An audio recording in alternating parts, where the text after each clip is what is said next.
my feel-good breakfast show.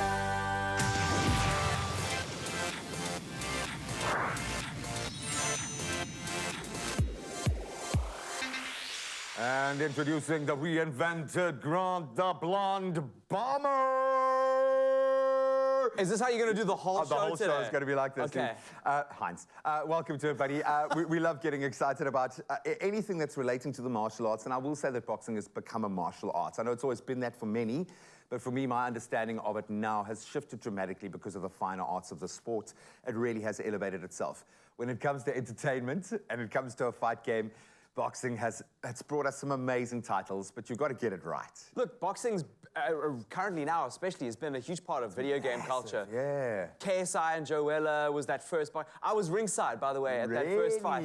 Yes, in the UK, and then obviously the Logan Paul fight. And what has that spawned? My goodness. Huge industries where boxing and gaming and gamers are kind of like integrally apart. But it doesn't start there. It starts Take us way back. Take us there, my friend. In fact, one of the first games ever made, when I say one of the first games ever made, because it's the ones that people remember, is Mike Tyson's Knockout. I don't know if you remember this game. Yeah, I don't, but I kind of. But I think it's... It was on the Nintendo Entertainment System, and it was kind of like it was a boxing game.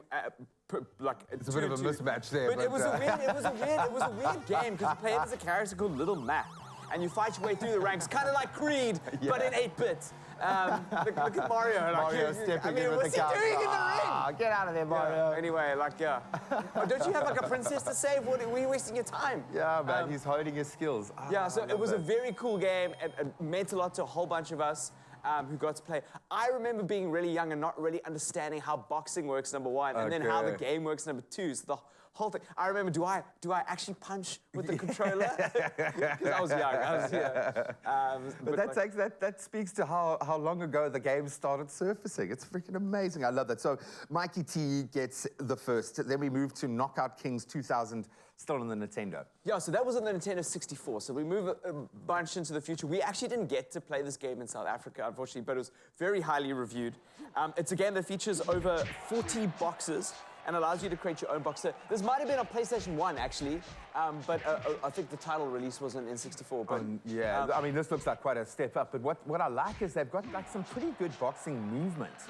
The lateral movements, you know, it starts to become a bit more intuitive with this, where you can actually feel the boxing. Do you remember Tekken? Yeah, of course, So when Tekken came around and created this 3D fighting environment where you could dodge away and there's different axes. So just to open that portal. Yeah, open that portal. Brilliant. And then another one which is very strange. I never played this, so it's hard for me to communicate it, but it's Victorious Boxers Ipo's Road to Glory. Of course. Now this was based on an anime. Presumably, yeah. Because of the hair.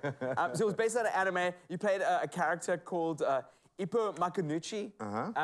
And it's crazy. It's cartoony. It's fun. It's all out there. It looks like I would have really enjoyed it now. It's like boxing that isn't taking boxing seriously, but it still looks really cool. Yeah. I mean, this design style and art style looks really, really cool, which is great. It's like Wing Chun Kung Fu influence there, but we absolutely love it, man. I dig it. And then a game that most people in South Africa probably played was Fight Night Round 4. And this came out on the PS3, and it was EA's like realistic fighting game, realistic boxing game, and became kind of a staple in the series. It became the benchmark, yeah. And as you can see, hyper-realistic compared to big step up from PlayStation 2. Those graphics and the lighting, and even the polygons of the shoulders. Can you see the bodies look more realistic? And that movement is lovely. And the camera got to zoom in because you could see more detail. Remember, the other games, the camera had to step out a bit, obviously so that you could move, but also to hide the fact that the detail was so bad. And listen, they've got the movements as rudimentary and kind of simplified as it is. They've got the boxers' movements down. You start to see the personality of the boxers shine through. That's brilliant. And there are going to be people on social media that want to see a Fight Night Round 5. I know that game is really popular, so...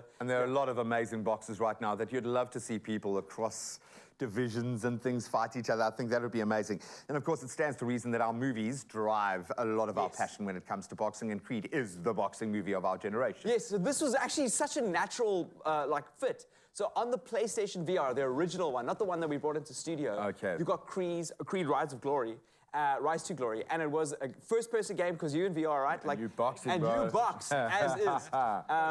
I mean, we didn't mention the Wii boxing, which I would say would be like the first kind, but this was like a really highly reviewed, highly respected. You can play as the character of the movie, you know, And literally box. literally, you get a workout and you're sitting in your lounge sweating, you know. And screaming and smashing over glasses. Absolutely love it, man. Oh, my blood's pumping and I haven't even played a game. We love it. That's it for our game review this week.